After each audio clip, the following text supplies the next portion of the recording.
¿Preparados y preparadas para el capítulo que viene a continuación? Venga, vamos a verlo. Bueno, como os decía, fijaos, este capítulo 8 lo he venido diciendo constantemente a lo largo del curso, es el corazón central del mismo, es el que si no sabemos cómo gestionar este capítulo y la información que incluye, no podríamos ser considerados PCQIs, porque esta es la parte fundamental. Es el primer elemento básico del plan. Hasta ahora hemos hablado, quizás en capítulos anteriores, etapas preliminares a nivel de documentación.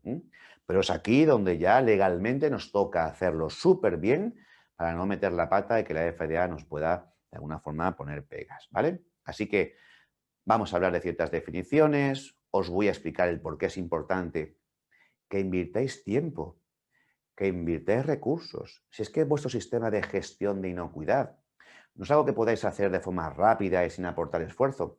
Se requiere compañeros y compañeras que os ayuden.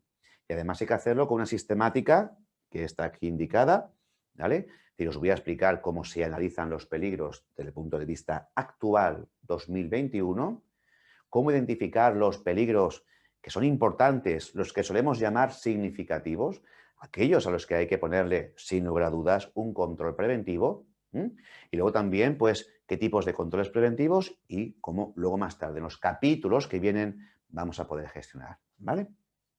Recordar que los peligros que vamos siempre a introducir en estos análisis tienen que ser peligros, ¿os acordáis cómo se llamaban?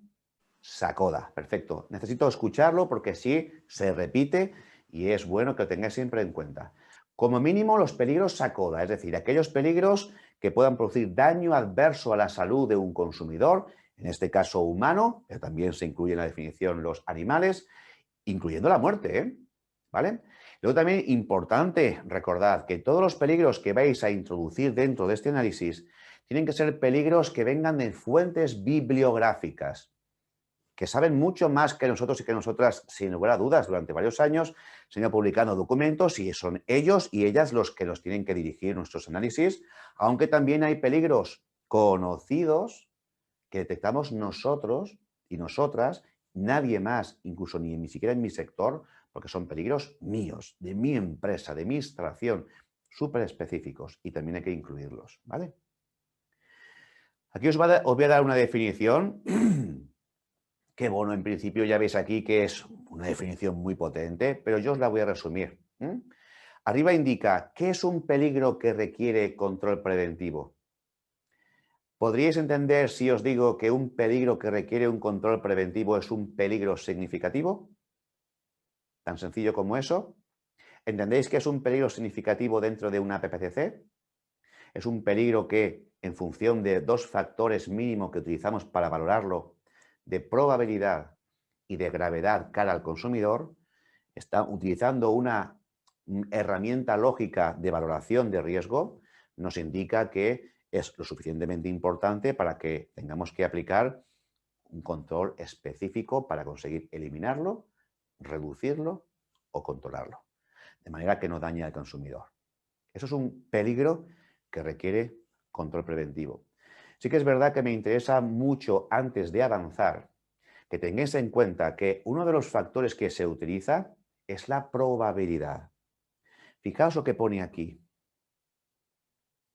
La probabilidad que vamos a utilizar en este momento clave de nuestra documentación y nuestro análisis va a ser la probabilidad con la que un peligro se asocia a una materia prima o a un producto o a unos procesos sin que hayamos nosotros modificado esa probabilidad poniendo controles de algún tipo o haciendo gestiones de inocuidad de algún tipo que no sean las buenas prácticas de manufactura. ¿Vale? Es decir, lo digo para evitar confusiones. Todas las fábricas de alimentación estáis haciendo un montón de gestiones a día de hoy, 2021, para evitar que el alimento que comercializáis tenga algún problema al consumidor. Estáis, por tanto, haciendo gestiones para intentar conseguir que la probabilidad natural con la que un peligro se asocia a un producto se reduzca al máximo, ¿vale? La probabilidad que se pone aquí es la probabilidad natural. Nunca es la probabilidad que estáis consiguiendo día tras día, porque esa es la que es vuestro objetivo, es la que va a intentar que no acabe nadie sufriendo la enfermedad. Así que estas probabilidades aquí, en esta etapa en concreto, no se pueden reducir. No las podéis cambiar en vuestra empresa. ¿Me estáis entendiendo? Porque no depende de vuestra empresa. Depende de cómo se relaciona un peligro a una materia prima o a un producto, no a lo que ocurre en vuestra empresa. Porque lo que estáis haciendo vosotros y vosotras ahora es intentar reducir esa probabilidad natural para que sea lo más baja posible. Lo digo porque muchas veces cuando se revisa los APPCCs, cuando se reanaliza todo, hay técnicos que lo que hacen es que están poniendo en la valoración del peligro la frecuencia que están obteniendo ahora. Y esa no es la frecuencia que se tiene que utilizar en las valoraciones de los peligros. O sea, cuando yo analizo los peligros y los valoro, se supone que esto se hace antes de producir nunca un alimento y sacarlo al mercado. ¿Vale? Vamos a plantearnos una situación de inicio en las cuales, imaginaos, el caso de Health Food, venga, asociamos a algo más práctico, tortillas. La salmonela se asocia al huevo, ¿verdad? Eso está claro, que está documentado perfectamente, diferentes manuales, bibliografía. Además, hay histórico en el que ha habido gente que ha consumido tortillas o ha consumido huevo y ha enfermado de salmonelosis. Vale. Hay una frecuencia, por tanto, de asociación salmonela-huevo con una probabilidad como mínimo media, de media alta, ¿vale? Y la gravedad de la salmonela en el ser humano, si la ingiere, por lo menos deberíamos valorarla media alto, como mínimo media, ¿vale? Ok. Yo utilizo mi matriz probabilidad-gravedad y veo que ese peligro es significativo. Le tengo que poner un control preventivo. ¿Qué me dijisteis ayer cuando hacíais tortillas? Una cocción lo suficientemente elevada para eliminarla, ¿verdad? ¿Ok? Vale. Imaginaos que yo soy una empresa que hace tortillas. Ya las estoy haciendo día tras día. Y yo ya estoy haciendo ya pues la aplicación de medidas de control. Es decir, he comprado un termómetro calibrado, estoy formando muy bien a los operarios o los cocineros que están haciendo las tortillas, controlo la temperatura de las tortillas durante su proceso de cocción. Eso ya son procesos ya que los hago porque sé que la salmonela se asocia al huevo. ¿Se entiende? Aunque yo luego, por ejemplo, como lo hago tan bien, no saco al mercado ninguna tortilla con salmonela, no tengo reclamaciones con mis clientes por ella, ninguno de mis consumidores se enferma de salmonela, yo no puedo cambiar la probabilidad natural con la que una salmonela se asocia a un huevo. ¿Se entiende? Porque si yo estoy utilizando las frecuencias que estoy ahora teniendo con mis productos acabados, esto, cuando yo lo revise, me obligaría a bajar la probabilidad salmonela huevo, ¿se entiende? En la valoración me saldría no significativo. Ya no estaría justificado que yo siga comprando termómetros calibrados y siga obligando a la gente que lo trate térmicamente hasta cierta temperatura. No estaría, digamos, de alguna forma justificado. ¿Me entendéis? La bibliografía sirve básicamente para las materias primas, envases, auxiliares, etcétera. No sirve para lo que me ocurre a mí en mi planta de producción, porque no hay ningún estudio que me diga lo que ocurre en mi planta de producción. Sí, la relación de alimentos o materias primas con patógenos o peligros de cualquier tipo, pero no con el resto. Pero fijaos, en las fuentes de información que hay acerca de materias primas sí que hay fuentes bibliográficas, sí que hay asociaciones gremiales, sí que hay fuentes de información como el RFR, la página web de RECOS, el RAS. Sí que hay fuentes de información donde yo puedo coger periodos de tiempo relativamente amplios, ver cuántos casos ha habido de detección o problemas asociados a un peligro con una materia prima, y es la que yo puedo de alguna forma luego justificar a la FDA que pongo alto, medio, bajo en base a esa información. Si yo, por ejemplo, me voy a la página web de Recalls, me voy, por ejemplo, a los import alerts, me voy al RAS y estoy viendo que se están retirando productos o ha habido un brote asociado a un producto debido a la presencia de cierto peligro como consecuencia de una materia prima, yo esa información la puedo utilizar para valorar alta, media y baja la probabilidad con la que se asocia un peligro a una materia prima o producto. De hecho, os voy a poner matrices de probabilidad, gravedad reconocidas a nivel internacional. Seguramente os ponga también la del Codex. Y son herramientas de valoración del riesgo de un peligro. A partir de un cierto umbral, yo considero el peligro significativo y por debajo no significativo. Para eso utilizamos normalmente 2 factores mínimo. Luego hay empresas que utilizan 3 o incluso más. Probabilidad, gravedad en 3 o 4 categorías. Baja, media, alta, muy baja, baja, media, alta, muy alta. De probabilidad, lo mismo para gravedad, pero hay que definir qué es eso. ¿Vale? Por ejemplo, una gravedad alta es aquella en la que se produce un daño crónico a un ser humano o la muerte. Una gravedad media es aquella que te obliga a ir a ser ingresado a un hospital. Y una gravedad baja es aquella que como mucho te obliga a irse caso a un médico, pero nunca te ingresan. ¿Vale? Diarreas, vómitos, náuseas y bueno, pues quedarnos en casa unos días. Esa categorización que os estoy dando es la que normalmente se reconoce. En cuanto a gravedad, en cuanto a probabilidad, pues en un periodo de tiempo, imaginaos de 5 años, si uso el RFR, ha habido como máximo, probabilidad baja, un caso. Probabilidad media ha habido de 2 casos a 8. Probabilidad alta, más de 8. ¿Vale? Es decir, que somos nosotros los que establecemos las categorizaciones en base a lo que está reconocido a nivel internacional o a lo que nuestra empresa nos establecemos para ser preventivos.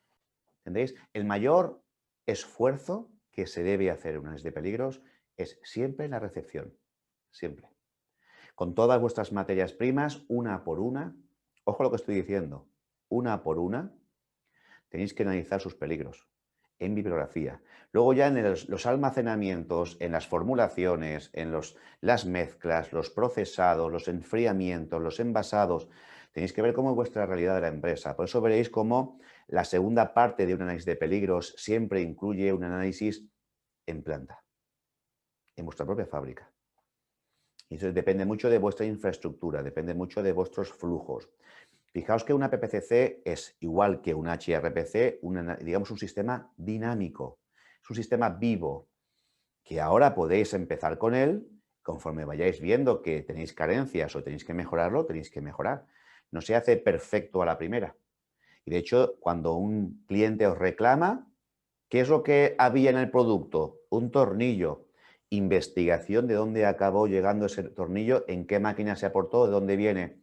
En la máquina que hay en el pasteurizador. Etapa, pasteurizador o pasteurizado.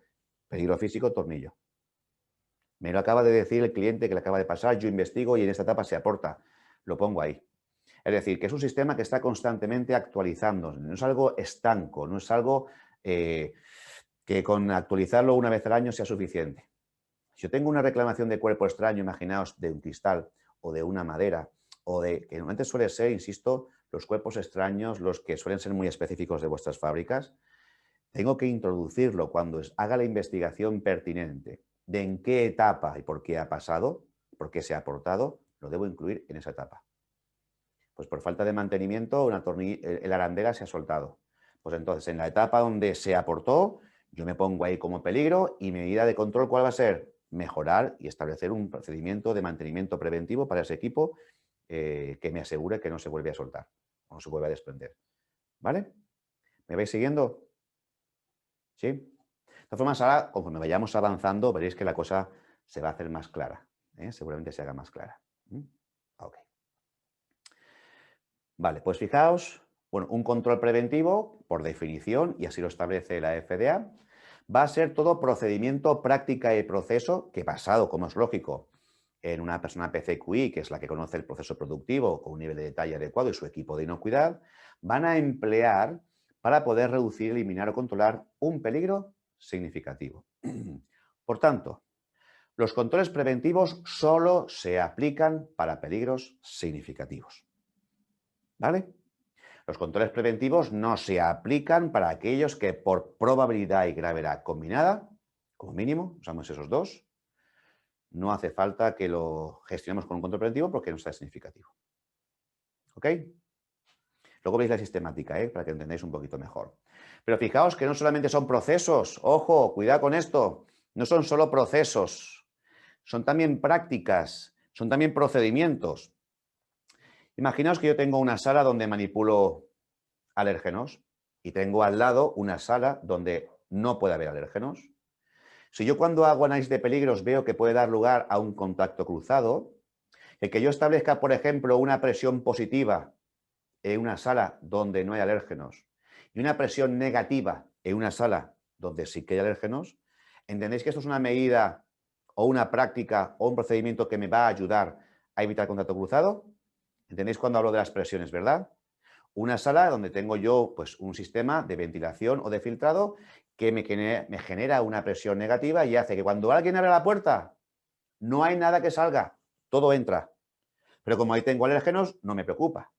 En cambio, en la sala en la que no tengo alérgenos, no puede entrar nada de fuera porque me podría producir contacto cruzado.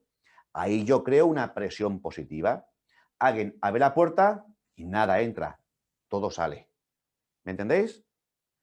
Pues esto se aplicaría cuando en mi análisis de peligros determine que puede ser probable y grave, evidentemente, el que se dé el contacto cruzado, y por eso hago esos procedimientos, prácticas o procesos. Zonificar, tabicar, controlar los flujos, siguen siendo para la FDA controles preventivos. Es decir, que abráis un poquito más la visión o la mente en lo que vamos a definir como control preventivo, porque no va a ser solo procesos. Son muchas más cosas que podemos llevar a la práctica. A veces se confunden con buenas prácticas. Vale, pues hacer un análisis completo de peligros es fundamental para vuestras fábricas, porque no vais a poder dormir tranquilos y tranquilas, no vais a poder hacer un buen análisis de peligros si no lo hacéis de una forma rigurosa, completa, invirtiendo tiempo y, como es lógico también, recursos. ¿Para qué? Para que identifiquéis todo aquello que se os pueda aportar, o bien por parte de los proveedores, o bien durante el procesado, identificando aquellos peligros significativos que requieren control preventivo, concentrando vuestro esfuerzo y recursos a continuación para asegurar que los tenéis perfectamente bajo control e incluso en algunas ocasiones, cuando se hace bien, hasta nos permite identificar pues, una serie de operaciones o actividades que nos van a dar todavía más garantía de inocuidad, incluso de lo que esperábamos. Cuando no se hace bien porque no tenéis tiempo, ya tenéis muchas cosas que hacer, no tenéis recursos humanos que os ayuden, la empresa o la gerencia no está comprometida, pues entonces el plan que ocurre, pues que se vuelve ineficaz. Es ambiguo, inmanejable. Esto yo lo observo mucho en las auditorías, sobre todo cuando no definís los peligros y las causas. Peligro, contaminación por bacterias patógenas. ¿Cómo vais a valorar ahí la gravedad de la probabilidad? A ver, ¿quién me lo puede justificar? Aporte de cuerpo extraño. Y luego ya incluso a veces se observa, hasta que me indicáis aquí en los análisis de peligros, que hay aerobios mesófilos por encima de los límites recomendados. Ni siquiera hay obligación legal, límites recomendados. Pues no, estamos haciendo un análisis de peligros ambiguo, inmanejable, y luego incluso en etapas posteriores de la sistemática todavía se hacen cosas peores, ¿vale? Si no lo hacéis bien, vais a poner en riesgo al consumidor estadounidense y os vais a exponer a problemas legales. De Estados Unidos, ¿eh? Estados Unidos. Digo porque invertir esfuerzo, decirle a la gerencia bien claro que esto hay que hacerlo bien, porque ya os digo, cada vez se ha hecho más copia y pega, se ha hecho de una forma cada vez menos rigurosa. Como estaba bien hace 5 años cuando estaba el técnico de control anterior y ahora de calidad, y ahora pues me incorporo yo a la empresa y estoy tan desbordado y desbordada que no tengo tiempo, ni lo reviso. Esto ocurre en muchas fábricas, ¿eh? Hay muchos responsables de calidad y inocuidad alimentaria que no han revisado a fondo el APPCC que hizo una persona antes que esa persona actual hace 5 o 10 años. Hace 10 años no sabíamos hacer APPCCs. Hace 15 años no teníamos ni idea. Hacíamos lo que las guías publicaban y le hacemos un copia y pega. Entonces, cuidado porque muchos APPCCs actuales, y eso quiere la FDA que ahora con este nuevo modelo ni por asomo siga ocurriendo, hay que hacerlo con carácter científico. Esto no se hace haciendo un copia y pega, ¿vale? La definición de análisis de peligros es la misma, que es la que ya se publicó con los APPCCs tradicionales, es decir, es un proceso de recolección y evaluación técnica de información y de esas condiciones que conducen a la presencia de peligros que evidentemente pueden ser significativos y a los que hay que atajar, como es lógico, para evitar problemas con los consumidores, ¿vale? Qué importante es la transparencia que os pongo a la imagen. Fijaos, os voy a explicar con detenimiento la sistemática que se os va a pedir que sigáis. Es absolutamente recomendable que la apliquéis con vuestros APPCCs. Igual que esto, ¿vale? Idéntico, ¿vale? Son 5 etapas las que os voy a contar a continuación, pero hay una sexta etapa que me tengo que dejar para el final. Cuando acabe el capítulo os cuento la sexta etapa para que sea más sencillo entenderlo. La primera es muy fácil, solamente tenemos que ir a nuestro diagrama de flujo, que ya tenemos hecho en la tabla preliminar número 4, y que en este caso vamos a tener que enumerar todas y cada una de las etapas, con una observación importante. Y es que cuando en alguna etapa aparezcan diferentes ingredientes, tenemos que crear subetapas para cada uno de los ingredientes. Por ejemplo, me voy a la etapa de recepción de la materia prima, donde hay una recepción de diferentes materias primas. Unas pueden venir refrigeradas, otras congeladas, otra a temperatura ambiente, ¿vale? Pues imaginaos que refrigeradas recepciono el huevo líquido pasteurizado. También recepciono, por ejemplo, el queso refrigerado pasteurizado, ¿vale? Pues fijaos que cada una de esas materias primas necesita ser analizado sus peligros físicos, químicos y biológicos, como ahora os diré, de forma independiente. Así que el huevo líquido pasteurizado tendrá su análisis y el queso, que también estoy incorporando como materia prima, tendrá el suyo. Y así con todas las materias primas. Porque tengo que hacer el esfuerzo para diferenciar por materias primas. No es lo mismo el huevo que el queso, que la sal, que el aceite, que diferentes aditivos. Cada uno tiene sus propios peligros. Es verdad que este tipo de análisis que os voy a contar a continuación, por tanto, se va a complicar para aquellas empresas que estéis comprando o incorporando muchas materias primas diferentes. Pero así es vuestra empresa y es vuestra realidad. Tendréis que hacerlo. Siento mucho, ¿vale? Punto 2. Tenéis que hacer un análisis completo de peligros. Recordar, a nivel bibliográfico, puedes utilizar la base de datos de la Agencia Canadiense de Inspección de Alimentos o también aquellos que os conocéis porque vuestro personal os lo detecta, os reclama el cliente o denuncia al consumidor. Y fijaos que hay que analizar etapa por etapa de las que hemos redactado en el punto 1 los peligros físicos, químicos y biológicos que puedan proceder de las fuentes de contaminación que vimos ayer. Las personas que trabajan en alguna etapa en concreto, si las hay, el ambiente de trabajo, si le puede aportar cosas al producto que pueda haber allí, y luego también pues, los ingredientes que allí se utilizan. Esto va a requerir, por tanto, un esfuerzo documental importante y va a requerir recursos vuestros. Y compañeros y compañeras, esto no se hace en un día, ni una semana, ni un mes, ni más, ¿vale? Esto tarda tiempo en hacerse. Se supone que se hace al principio del inicio de una fábrica, ¿no? Ya cuando está produciendo alimentos a grandes velocidades y cantidades. Entonces, se supone que ya debería estar hecho, de forma que además con lo que tenéis ahora redactado con vuestros AAP, PCCs, completéis con esta sistemática aquello que os pudiese faltar. Fijaos que cuando aparezca un peligro biológico, recordar, hay que poner nombre y apellidos de ese peligro, listeria, monocitogenes y la causa por la que es un peligro. ¿Hay contaminación? ¿Hay proliferación? ¿O ha habido supervivencia tras un tratamiento específico? Hay que ponerlo, ¿vale? Por ejemplo, proliferación de listeria monocitogenes por rotura de cadena de frío en el transporte. O por mantenimiento del producto en sala a temperatura ambiental más tiempo del permitido. Poner siempre causas, si no, no podemos corregir a través de medidas preventivas esas causas. Peligros químicos, por eso categorizábamos hace un ratito los naturales, los de formulación y los de accidente o involuntarios. ¿Acordáis que hablamos de ellos hace un ratito? Los físicos, donde hay que especificar su material, para luego proponer medidas de control que sean también específicas para ese material. Y si hubiese alguna causa motivada económicamente, porque en la bibliografía así se redacta, por ejemplo, si yo estoy comprando queso, puedo valorar por qué se ha utilizado la leche para poder confeccionarlo, podría hacer algún tipo de control al proveedor para ver si se ha cometido algún fraude con melamina o cualquier otra cosa, ¿vale? Una vez que hemos hecho este trabajo inmenso en el punto 2, nos toca valorar la gravedad y la probabilidad. Como mínimo, recordad que la probabilidad en ausencia de controles preventivos previos, si algún peligro de los analizados antes, es significativo. y por tanto requiere un control preventivo. Eso no solamente lo podemos pensar y ya está, hay que escribirlo, hay que justificarlo. Para eso veréis que hay un formato específico que ahora os enseñaré. Y una vez que hemos hecho esto, que es maravilloso, sabemos si es necesario un control preventivo o no para ello porque es significativo y está justificado, entonces decidimos qué tipo de control preventivo de los 4 que hay.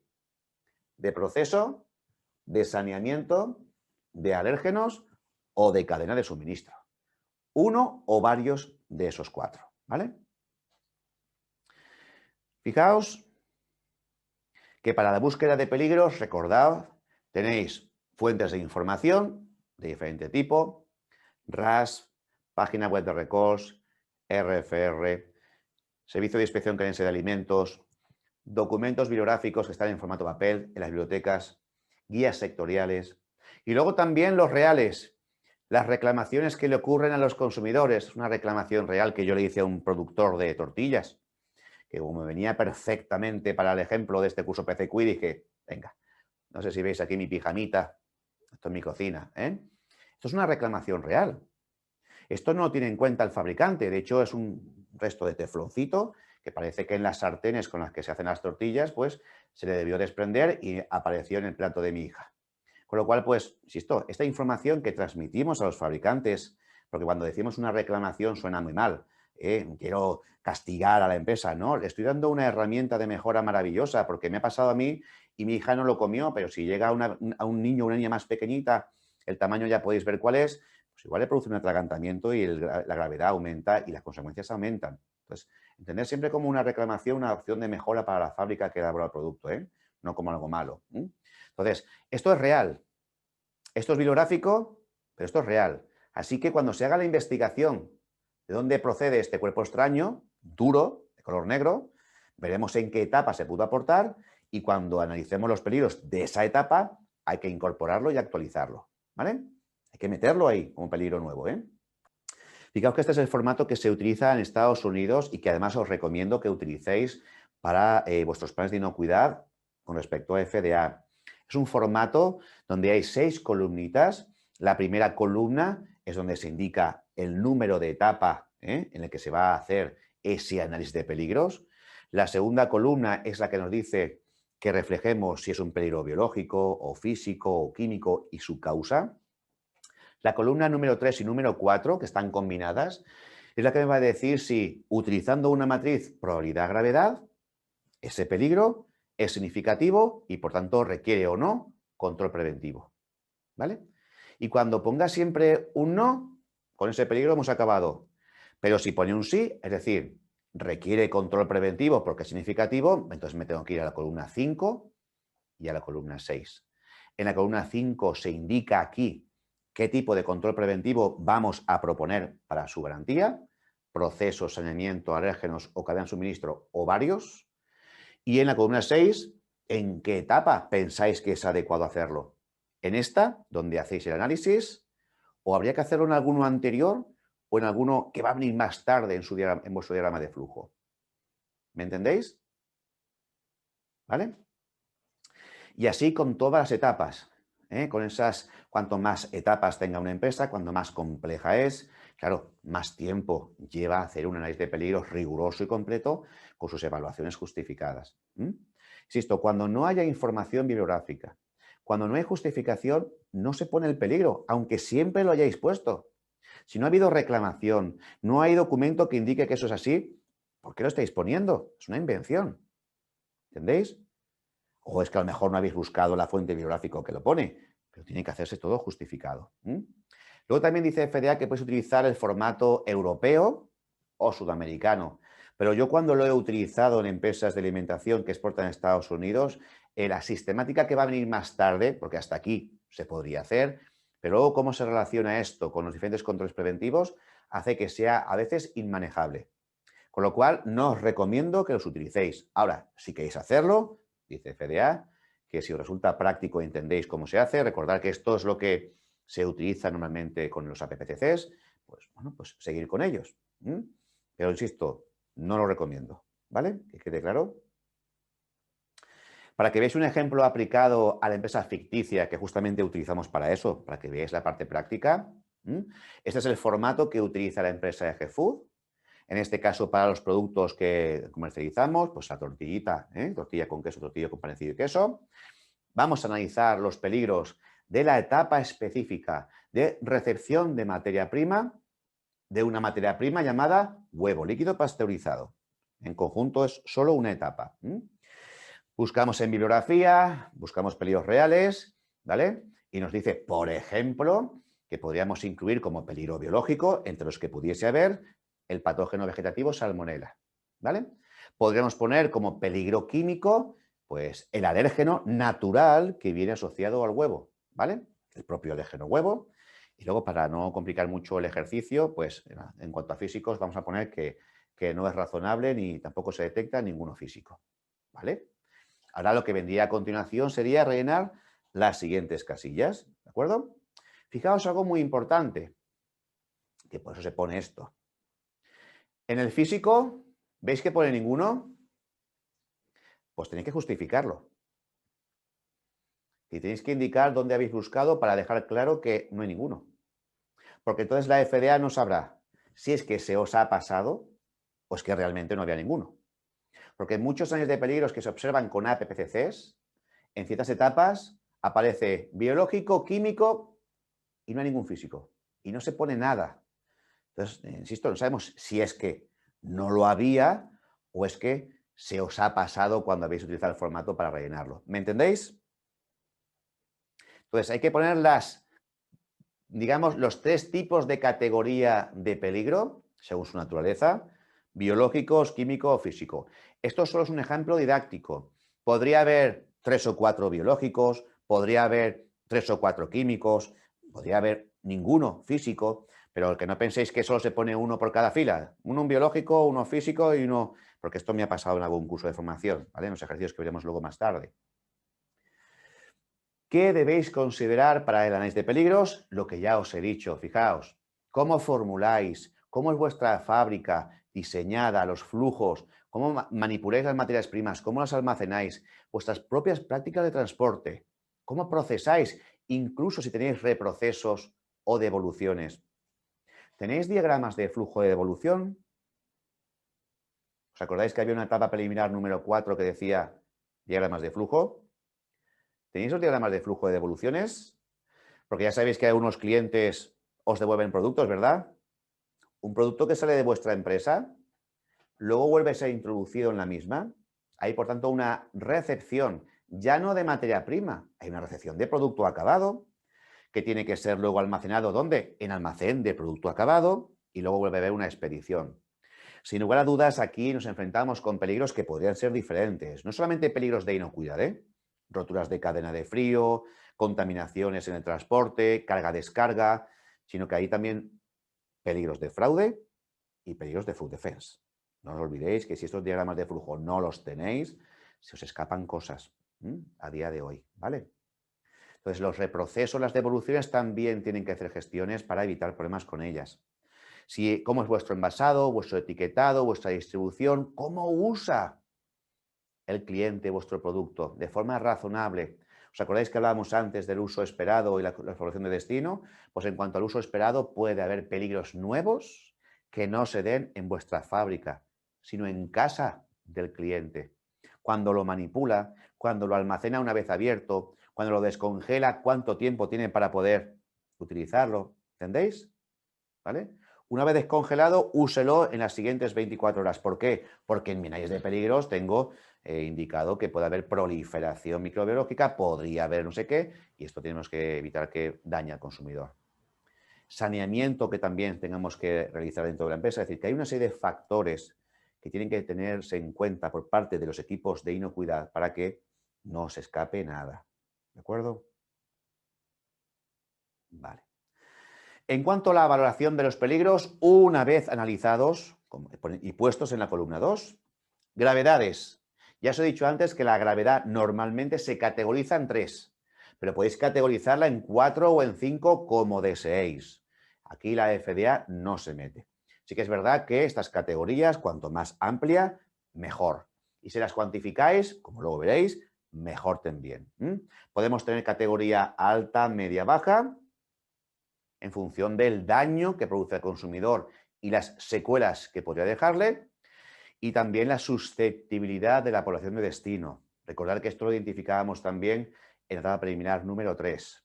Población de destino a la que va mi producto. Siempre valorar la gravedad a los más susceptibles. Niños muy chiquitines, ancianos, mujeres embarazadas, inmunosuprimidos, diabéticos, hipertensos, ¿vale? Porque esto es lo que va a hacer que luego acabe llegando la consecuencia al consumidor y tenéis que valorarlo siempre la mayor, ante la duda, siempre la mayor. Si yo tengo una duda entre, es que la gravedad puede que es media o alta, ¿no? Alta, ya está. Sé preventivo. Nunca lo dejes por debajo porque entonces puede que la medida de control no sea adecuada.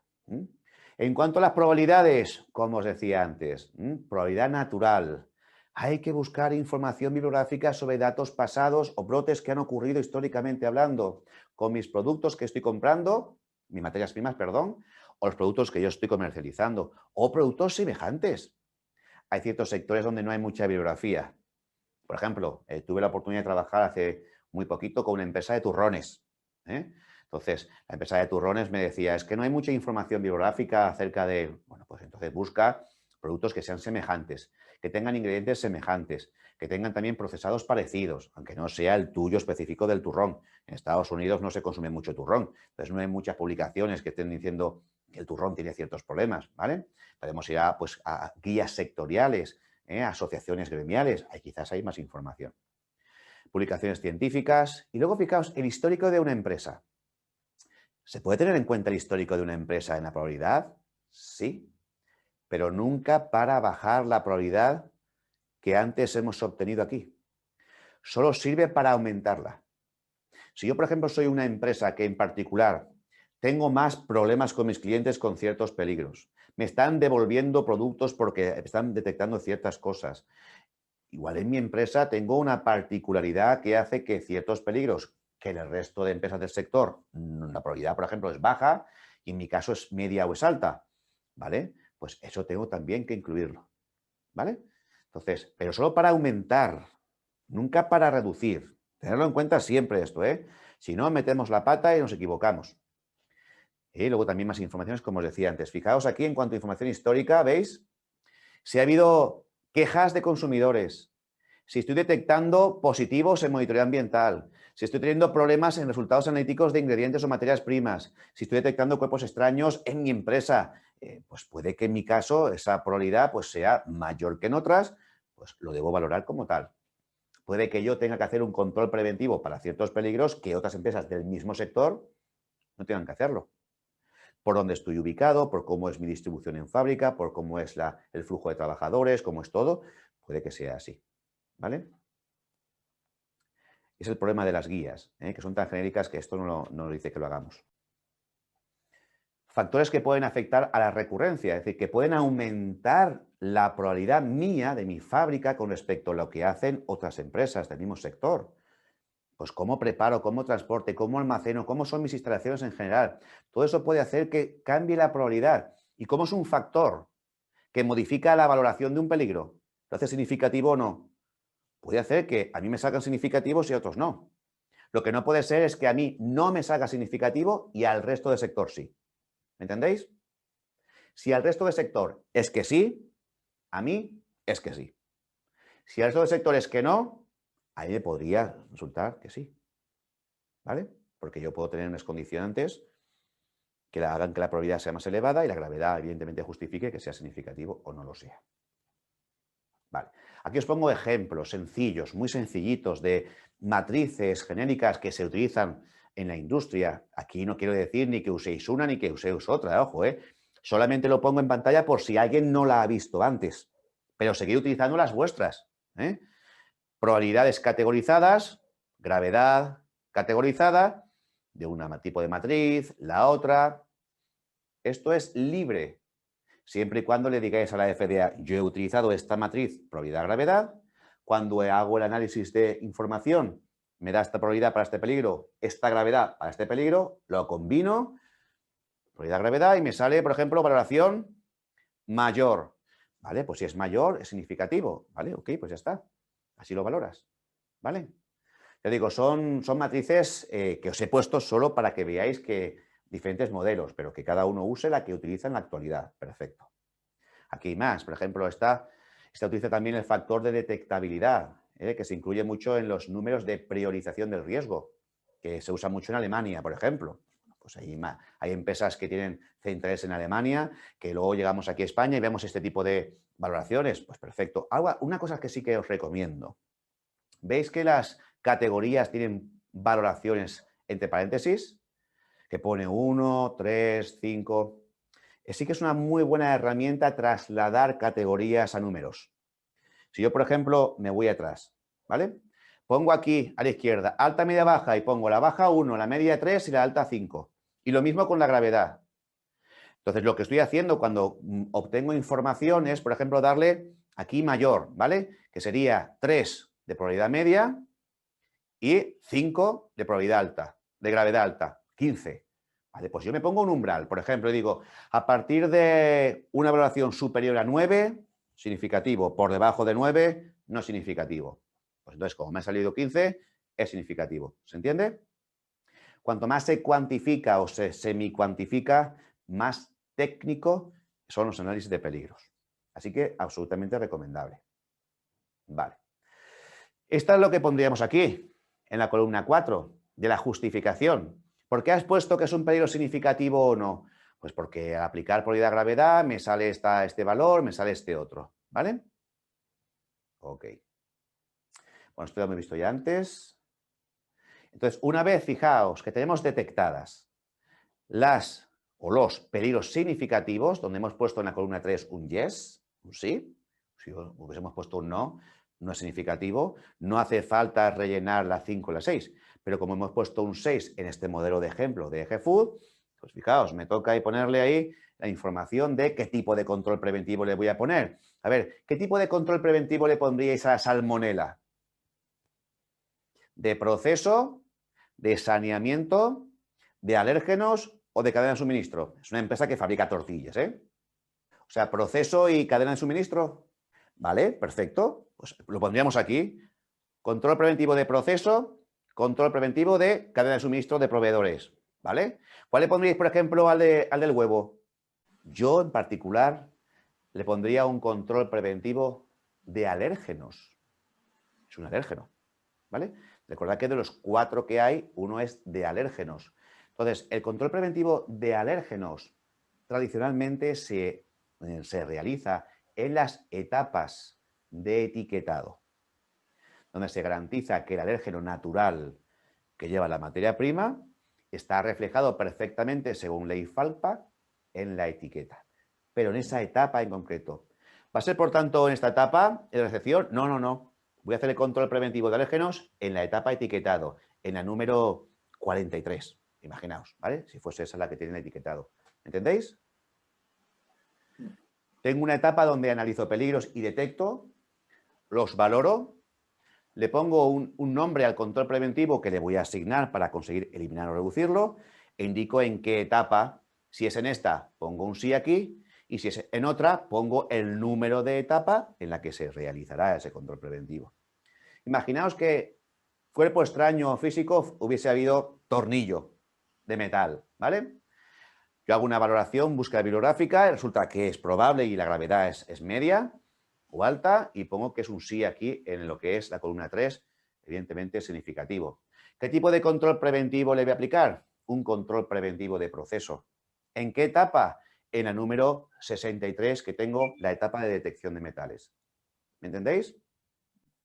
Digamos que la idea en este punto en concreto del curso y también del plan de inocuidad es que veáis un poquito la sistemática que se utiliza para hacer un análisis de peligros.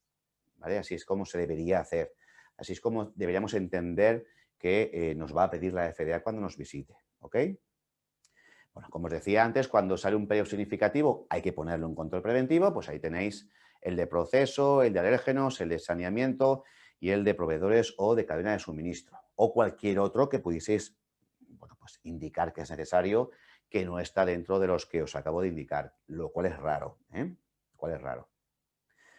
Aquí tienes ejemplos diferentes en cuanto a control preventivo potencial, pues podría haber de proceso, como la cocción que me habéis dicho perfectamente, de control del crecimiento, si eso es perfecto para el peligro, por ejemplo, de una intoxicación, tiempos, temperaturas, formulación, si estamos añadiendo un conservante, un acidificante, algo que reduce la actividad acuosa, un control preventivo a la cadena de suministro para asegurar que ese peligro biológico para el cual va destinado, lo tenemos a la izquierda, pues, bueno, pues tenga garantías de que no me viene por parte de la fábrica del proveedor, controles de saneamiento, limpieza, desinfección, para evitar en el entorno de trabajo la recontaminación previo al envasado tras la cocción. En cuanto a los peligros químicos, aquí poquito podéis hacer, ¿eh? Como mucho, exigirle al proveedor que lo haga muy bien, porque una vez que llega, difícilmente, insisto, vais a poder obviarlos. Etiquetado adecuado si hablamos de peligros naturales de tipo químico, como son alérgenos, o también en el caso de que utilicéis en las mismas líneas de producción alimentos con perfiles alergénicos diferentes o en la extracción los hubiese, pues controles para evitar los contactos cruzados, ¿vale? Es importantísimo esto. Luego, en cuanto a peligros físicos o extraños, cuerpos extraños, pues lo que hacéis las fábricas, que hacéis un montón de procesos con detección de metales, con rayos X, con filtrados, tamizados, centrifugados, sedimentación o decantación, etcétera. Todo eso también quita cuerpos extraños, ¿vale? Sí que es verdad que nos dicen, oye, ¿con un solo control preventivo es suficiente? Ya habéis visto, y así me habéis dicho antes, por ejemplo, para salmonela, que podéis hacer dos tipos de control preventivo, ¿verdad? El de proceso y el de control de cadena de suministro, ¿vale? A los proveedores. Así que fijaos que aquí hay una serie de preguntitas que en base a las respuestas de las cuales vais a tener que utilizar uno o más controles preventivos. Es decir, ¿cómo sería la gravedad para el consumidor de que se os acabe escapando el peligro en el alimento? Se me muere, pues pon más controles, pon más controles, ¿eh? No le va a pasar demasiado, la gravedad es media, ¿eh? Pues entonces, vale, pues igual con el que has puesto quizás es suficiente. ¿Cómo varía el proceso en el punto donde se hace el control? ¿Tiene efecto negativo o positivo sobre otros controles preventivos? ¿Es positivo? Pues ponlo. ¿Es negativo? Pues quita este y pon otro, ¿vale? Lo importante, fijaos, quizás de todas estas preguntitas que veis aquí, esto que tenéis aquí en rojito al final, que ya os lo dije anteriormente.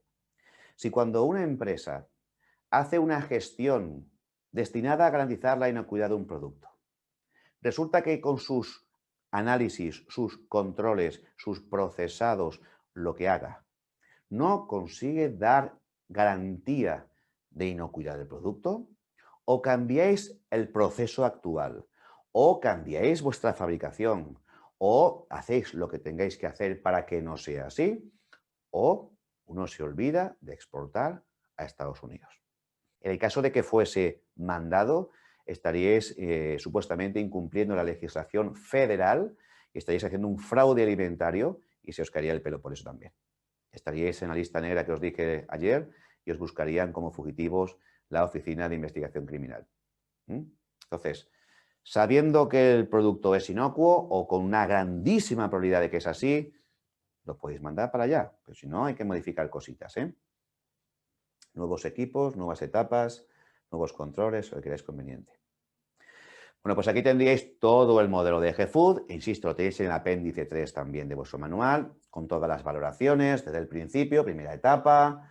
Continuaríamos. Fijaos que este es el mapa conceptual del formato, ¿eh? Ahí tenéis en cada columna lo que tenéis que utilizar. Y es lo que se pretende con el ejercicio que vamos a hacer dentro de un momentito, dentro de 2 minutos. El que uséis bien lo que es el formato, ¿vale? Digamos que se os pide que rellenéis, que utilicéis para análisis de peligros. Lo que es la indicación de la etapa con su ingrediente, la valoración de los peligros bien justificados con sus causas, la valoración probabilidad-gravedad que justifique que ponéis o que es un peligro significativo, ¿no? Y requiere control preventivo. Si es así, ¿qué tipo de control preventivo de los 4 que hay y en qué etapa habéis pensado que es ideal para aplicarlo, ¿vale? Si es esta o si es alguna anterior o alguna posterior, ¿vale? Ya os digo que aquí tenéis todo lo que es el análisis de peligros con la determinación de los controles preventivos en todo lo que es el apéndice 3, estas etapas, continuaríamos, más etapas, hasta el final, ¿vale? Hasta que llegamos a la expedición, que es la última etapa del diagrama de flujo. ¿De acuerdo? Esa sería la última, distribución, ¿vale? La expedición. Y fijaos que nos dice, vale, una vez que habéis hecho eso, habéis visto que los peligros son los mismos, quizás para diferentes productos, y las medidas de control que podéis aplicar también son las mismas para diferentes productos. Dice FDA que si es así, podemos agrupar en un único análisis de peligros diferentes gamas de productos. ¿Vale? ¿Se entiende esto? Es decir, que no tenéis por qué tener 8 o 9 análisis de peligros si los peligros identificados en cada uno de ellos permite que se puedan agrupar, porque las medidas de control también son las mismas. Pero siempre se agrupa después de haberlo hecho de forma independiente e individual. Nunca deis por hecho que son los mismos peligros, nunca deis por hecho que los controles preventivos son los mismos si no se ha hecho antes independientemente. ¿Vale? Y luego también os decía que sería necesario que pudieseis contemplar también los parámetros de inocuidad que tienen vuestros productos, que ya describimos en la etapa preliminar número 2. Acordaos que había una descripción de pH, de actividad acuosa, etcétera. Si el pH es neutro, si la actividad acuosa es muy elevada, cercana a 0,98, 0,99, ojo, ante la duda, darle mayor valoración de gravedad o de probabilidad. Si en cambio tiene un pH muy ácido, muy alcalino, o tiene una actividad acuosa bajísima que se acerca a 0,2, 0,3, pues entonces, ante la duda, aquí podéis justificar que quizás la valoración es inferior, pero ya os digo, todo lo que hagáis tiene que estar documentado para que la FDA lo entienda y pueda, de alguna forma, pediros explicaciones y se las deis sin ningún tipo de problema. ¿Ok? Vale, pues fijaos, una vez, y esto es la sexta etapa que nos dije antes, una vez que tenéis todo elaborado, como se ha visto en EGFood, análisis de peligros, todos los peligros con sus causas, sus valoraciones probabilidad-gravedad, evidentemente también qué tipo de control preventivo a los que lo requieren y en qué etapa se va a hacer. Entonces nos toca agrupar los controles preventivos que nos hayan salido. Es decir, hay que buscar entre todas esas columnas donde se haya indicado que se requiere un control preventivo de proceso para juntarlos todos, porque van a llevar unas gestiones específicas como luego veremos en el capítulo 9. Luego hay que buscar los de alérgenos y juntarlos. Luego hay que buscar los de saneamiento y agruparlos. Y luego los de cadena de suministro que pudiese haber y agruparlos. ¿Vale? ¿Cómo se hace esto? Tiro para atrás las transparencias. Esto es importante. Esto muchos instructores PCQI se lo saltan y se crea mucha confusión, porque no sabe cómo hacerse luego en la práctica. Por no volver hacia atrás. Fijaos. Vamos a ver. Aquí, vale. Vamos a buscar todos los controles preventivos de proceso, ¿de acuerdo? Pero para poder, digamos, agruparlo, tiene que cumplir una condición. ¿Cuál es? En el que la columna 6 haya una cruz en el sí. ¿Vale? Es decir, que en esa etapa es donde hay que aplicar el control preventivo. Entonces, por ejemplo, bueno, me voy a acercar un poquito porque tengo la pantalla un poco lejos. Este es de proceso, ¿lo veis aquí? Pero aquí pone un no. Este no lo cojo. Aquí hay de alérgenos. Bueno, no estamos buscando alérgenos, estamos con procesos. Voy a continuar, por tanto. Este es el... Vale, estaremos aquí. Vale. Proceso, no. Alérgenos, no quiero. Proceso, no. Alérgenos. Proveedor, sí, pero este no estamos buscándolo ahora. Luego más tarde sí. Alérgenos, alérgenos. Sigo avanzando. Proceso, no. Proceso, sí, ¿lo veis aquí? ¿Veis este? Que pone proceso sí. Vale. Cojo toda esta fila, toda enterita hasta el final, hasta el final.